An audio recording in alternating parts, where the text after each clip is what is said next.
Hello, I am Noemi Romero with 7 Gables Real Estate. As you know, I've been selling real estate since 1992, quite a bit of time now. So I'm here with attorney Allan Soto, well, really successful, busy, great estate planning attorney, and he's been doing it for 22 years. So we're here to discuss probate versus a living trust or estate planning. So tell us, what is a probate? To answer your question, what a probate administration is the key word. Everybody forgets the administrative part. I just thought about that. It's when someone passes away and they leave a piece of real estate, there's a deed, and then they're the only one on title. So they want to go to the court and ask permission to be able to transfer the title deed, as you know in the real estate industry, from the person who passed away to their next of kin, the people who are entitled to it. Bank accounts, they have to obviously transfer the ownership of the checking or savings from the deceased person to the living people. So probate is basically a process where somebody's worked really hard, earned assets, but they can't take them with them. Unfortunately, we can't. Right. And their living relatives or the people who are their next of kin need those assets, so they need permission from the court by way of a court order to be able to get permission to get those assets. That's basically what probate is. And unfortunately, it takes a long time right now because the courts are overburdened, underfunded, and unfortunately there's only one probate court, in case you didn't know that, per county, and we have 58 counties in the state of California.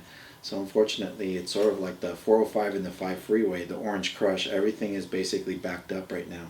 So yes, we want to avoid probate if possible. It's not a bad thing, it's just unfortunately overburdened and underfunded and too many people. So that's basically probate in a nutshell. So that's why the living trust? The reason why people do estate planning, or AKA the living trust, a lot of people concentrate on the one document, the living trust, but it's actually 4 documents. That's true. Because we're trying to avoid 2 problems. We're trying to avoid probate when people pass away, like you brought up, and we're also trying to avoid what's called a conservatorship. We didn't talk about that earlier, but somebody could still be alive, but mentally or physically incapacitated for years, or it could be a short time. So the 4 documents we want to create are what's called a healthcare directive for medical decisions, a financial power of attorney, so someone can write their checks, pay their bills while they're unable to do so until they get better or until they pass away. And then we want to create a living trust with what's called a pour-over will.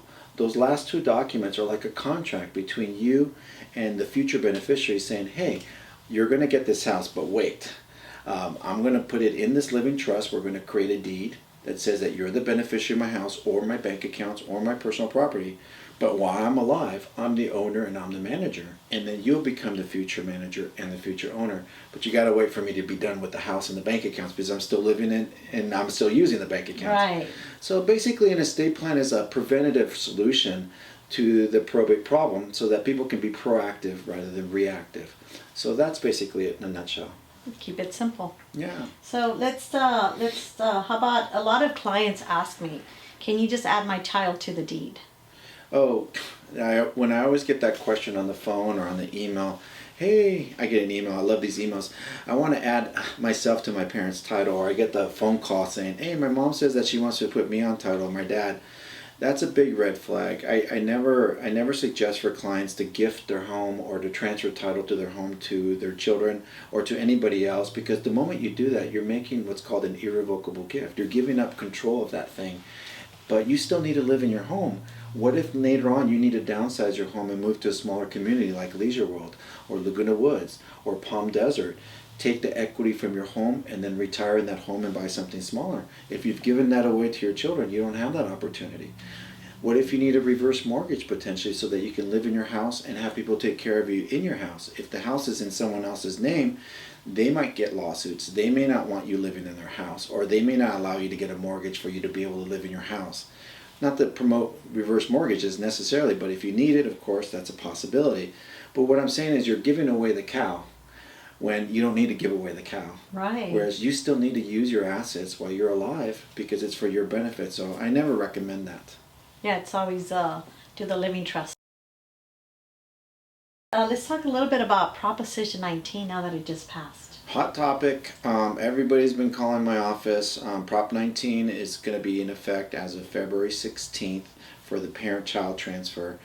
And then, of course, if you guys don't remember, I just thought about this. On February 15th, that's the President's holiday. Oh, yeah, it is a holiday. So you'll have to submit documents prior to that on Friday, February 12th. Yes. Long story short, a lot of people don't understand Proposition 13. You have to understand Proposition 13 in order to understand Proposition 19. So we all have Proposition 13.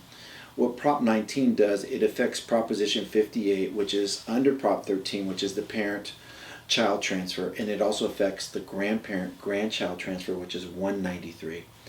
So, to make a long story short, if you have one house and you have one kid, that's a perfect world where you can transfer your house to the one kid and they can get 100% of Proposition 58. They can pay your property taxes on your house for that one child. But the problem is that if you have more than one child, it's really not going to work.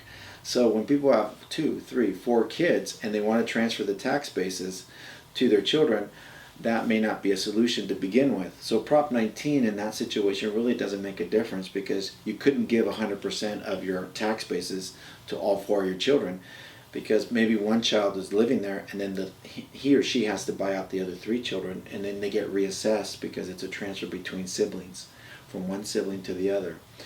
Prop 19, what it does, it allows people to still transfer the home from a parent to a child, but now after February 16th, it's the principal residence, no more than $1 million assessed value, and you used to be able to give the home plus a second property. Now you're only limited to one home. But once again, we run into the same problem, is that I don't know too many parents that are willing to give their house today now as a gift in order for this child to get the benefit of their tax bases. And some people are trying to do crazy stuff like that right now, and I would forewarn them from doing that, just to give that one child that tax benefit and then forego the other children getting any benefit when they pass away. Right. So that would be my advice on Prop 19. Read into it first, look at your situation, does it apply or does it not apply, and talk to a professional for sure, because you're going to have problems if you do something. I hate to say this, but I see a lot of people do quitclaim deeds. Oh yeah, well, we just talked about and they do a fast fix, but it's not a perfect solution. Right. So that's my topic on Prop 19. Well, thank you for having us, and Sure. we'll look forward to seeing you again soon. Yeah, happy to do so.